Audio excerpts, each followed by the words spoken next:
All right, so let's go over this stuff, the cell membrane, right? And hopefully you guys can kind of see, my little cursor here. I don't know if you'll be able to see it or not, but we'll try. Um, the cell membrane kind of does look like this, and it is also known as the plasma membrane. You'll see sometimes a lot of people get mixed up with the cell membrane or the plasma membrane versus a cell wall, and people get mixed up just because they both have the word cell in it. But the cell membrane is different from the cell wall, or the plasma membrane is different from the cell wall. So make sure you keep those two things separate. All right, the function of a plasma cell membrane or a plasma membrane. What it does is it protects and supports the cell, and it regulates the transport of materials in and out of a cell. It controls what can move in, and it controls what can move out. If you were to draw a cell and just draw a circle, right? What you just drew was the plasma membrane. It separates the inside from the outside. And it's actually two layers of these things called phospholipids. Like you see these little pink heads and the green tails. Each one of those things is a phospholipid, and they're arranged in a bilayer. So there's actually two layers of them that create this plasma membrane. And typically things will either flow straight through the plasma membrane if it's doing diffusion, or sometimes it might use the support of one of those things called a membrane protein if it's a much larger particle. All right, now as far as the structure of it, again, it is arranged in a phospholipid bilayer. You've got these little heads and the two tails, and it's important that you guys note that these things are faced away from each other, right? The heads are away from each other and the tails are towards each other. I have seen a question on the EOC pop up, and it'll show you like 4 images, and it'll ask you what's the proper arrangement. And you have to make sure that you understand that they are faced this way, right? And it is in a bilayer.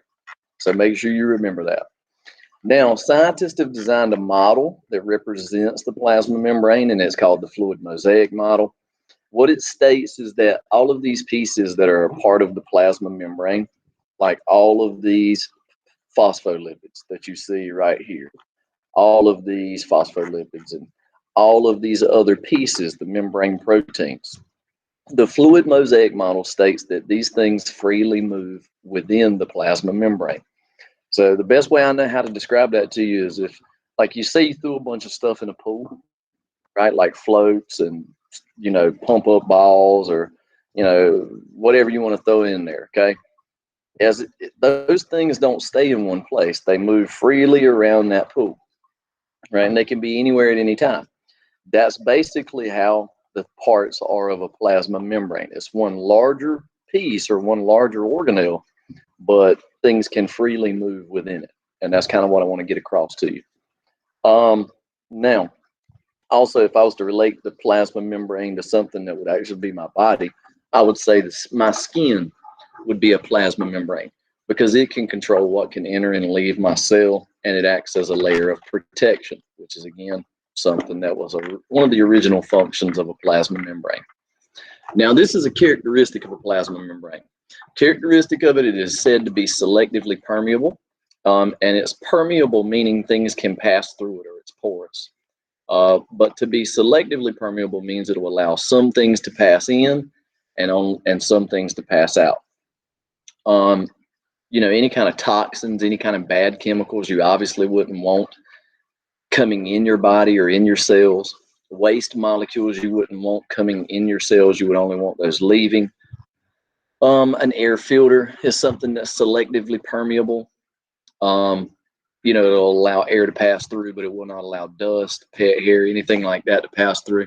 And it's really based off the size of those openings. And you can see right here, these molecules are really small. They can easily pass in and out of a cell. But if a molecule is too large, remember, it might require the help of that membrane protein, and that would make it facilitated diffusion, right? Or if it was a really, really large particle, it might do that process that was called endocytosis, and the plasma membrane actually wraps around that food particle and pulls it in, right? So those are all ways that things can come in a cell. But typically, things, can simply diffuse through the selectively permeable membrane called the plasma membrane, which is this outer layer that separates the inside from the outside. Now, again, things move through the plasma membrane by diffusion, right? This is just a review of diffusion and passive transport. Does not require any energy. You're moving things from high to low concentration, so it occurs naturally. Your three types were facilitated diffusion, simple diffusion. I actually said those backwards, but you know what I mean. And then osmosis, right? Simple diffusion was when it goes straight through the plasma membrane from high to low concentration. Facilitated diffusion was when it has to have the help of that membrane protein. And then osmosis is the movement of water from areas of high to low concentration of water. Diffusion would have moved these particles from this high concentration to all these areas of low concentration until it got to a point where it was at equilibrium or just about in balance. The net flow of particles would be from left side to right side here. That's all that's saying. Facilitated diffusion, this is just a reminder that it requires the use of those membrane proteins. Osmosis is just review. Osmosis is the movement of water from areas of high concentration of water